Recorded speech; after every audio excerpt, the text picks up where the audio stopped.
प्यारे बच्चों, math mastery hub YouTube channel में आप सभी का स्वागत है। आज हम 11 मार्च 2025 को संपन्न हुए सामाजिक विज्ञान प्रश्न पत्र संकेतांक 825 सीवी के ऑब्जेक्टिव प्रश्नों को हल करेंगे। सबसे पहले हम देखते हैं खंड आ ऑब्जेक्टिव प्रश्नों को। देख रहे हैं, खंड आ ऑब्जेक्टिव प्रश्नों में पहला प्रश्न दिया है, क्या नेपोलियन का संबंध किस देश से था? देख रहे हैं, विकल्प A Germany, B Italy, C France, D England.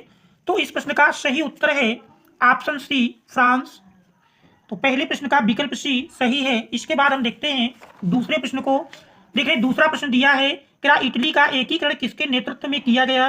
देख रहे हैं, विकल्प ए ज्यूसेप्पे गैरिबाल्डी, बी कह रहा ऑटो वान बिस्मार्क, सी नेपोलियन, डी विलियम प्रथम।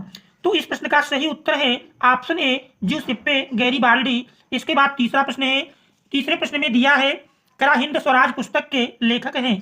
Option A Sardar Patel, B Bal Gangadhar Tilak, C Mahatma Gandhi, D Subhash Chandra Bose. तो हिंद स्वराज पुस्तक के लेखक हैं, इसका सही विकल्प ऑप्शन सी महात्मा गांधी हैं। इसके बाद चौथा प्रश्न है, चौथे प्रश्न में देखने दिया है, क्या संयुक्त राष्ट्र संघ का मुख्यालय कहाँ पर स्थित है? विकल्प A Washington, B Geneva, C New York, D Austria. इस प्रश्न का सही उत्तर विकल्प सी न्यूयॉर्क है। इसके बाद पांचवा प्रश्न है, पांचवे में पूछ रहा है वर्नाक्यूलर प्रेस एक्ट कब लागू किया गया?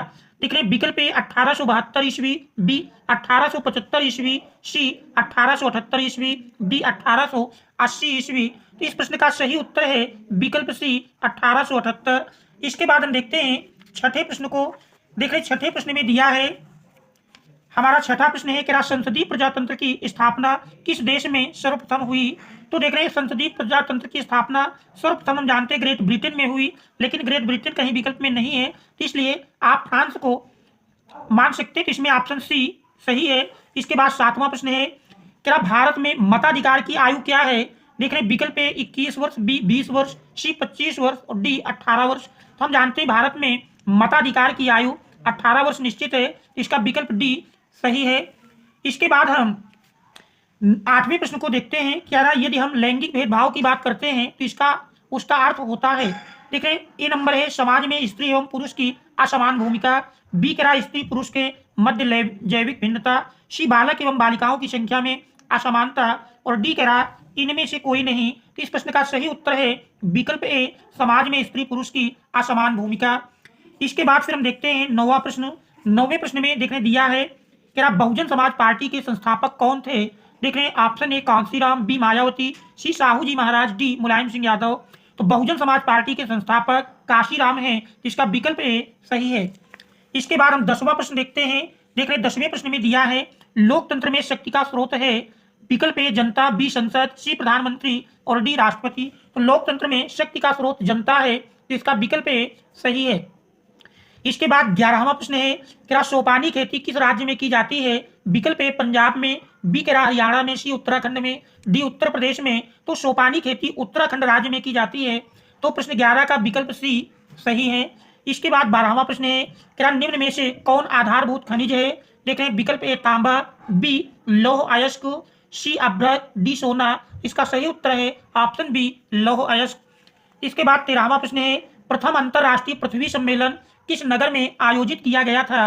देखें, ऑप्शन ए न्यूयॉर्क, बी कह रहा Rio de Janeiro, C Paris, D Nai Delhi. तो इसका सही उत्तर विकल्प बी रियो डी जेनेरो है। इसके बाद 14वें प्रश्न को देखते हैं। 14वां प्रश्न है, भारतीय रेल में रेल प्रखंडों की कुल संख्या है। देखें, ऑप्शन ए 16, बी कह रहा 18, सी 10, डी 12। तो भारतीय रेल में रेल प्रखंडों की कुल संख्या 18 है, इसका विकल्प बी सही है। इसके बाद हम 15वें प्रश्न को देखते हैं। देखें, 15वें प्रश्न में दिया है, क्या उपभोक्ता सुरक्षा अधिनियम किस वर्ष पारित हुआ था? विकल्प ए 1992, बी 1986, सी 1990, डी 1995। इसका सही उत्तर है विकल्प बी 1986। इसके बाद 16वां प्रश्न है, निम्नलिखित में से किस देश का मानव विकास सूचकांक सर्वोच्च है? देख रहे हैं, option A Bangladesh, B Pakistan, C Sri Lanka, D Nepal. तो मानव विकास सूचकांक सर्वोच्च श्रीलंका का है, तो इसका विकल्प सी सही है। इसके बाद 17वां प्रश्न है। 17वें प्रश्न में दिया है, क्या भारत में उदारीकरण की प्रक्रिया की शुरुआत कब हुई थी? देखिए, विकल्प ए 1981, बी 1991, सी 1971, डी 2001। तो इस प्रश्न का सही उत्तर है, भारत में उदारीकरण की प्रक्रिया की शुरुआत 1991 में हुई थी। तो इसका विकल्प बी सही है। इसके बाद हम 18वें प्रश्न को देखते हैं। 18वें प्रश्न में देखने दिया है, क्या स्वयं सहायता समूहों में बचत और ऋण संबंधी अधिकतर निर्णय लिए जाते हैं? देख रहे ऑप्शन ए बैंकों द्वारा, बी कह रहा सदस्यों द्वारा, सी गैर सरकारी संस्था द्वारा, डी इनमें से कोई नहीं। तो इस प्रश्न का सही उत्तर है स्वयं सहायता समूहों में बचत और ऋण संबंधी अधिकतर निर्णय सदस्यों द्वारा लिए जाते हैं। तो इसका विकल्प बी सही है। इसके बाद हम देखते हैं 19वें प्रश्न को। देख रहे हैं इसके बाद 19वें प्रश्न में दिया है, 19वां प्रश्न है, क्या निम्नलिखित में से कौन सा व्यक्ति अर्थव्यवस्था के प्राथमिक क्षेत्र से संबंधित है? देख रहे हैं विकल्प ए मछुआरा, बी शिक्षक, सी डाकिया, डी कह रहा व्यापारी। तो कौन सा व्यक्ति अर्थव्यवस्था के प्राथमिक क्षेत्र से संबंधित है? इसका सही उत्तर विकल्प ए मछुआरा है। इसके बाद हम 20वें प्रश्न को देखते हैं।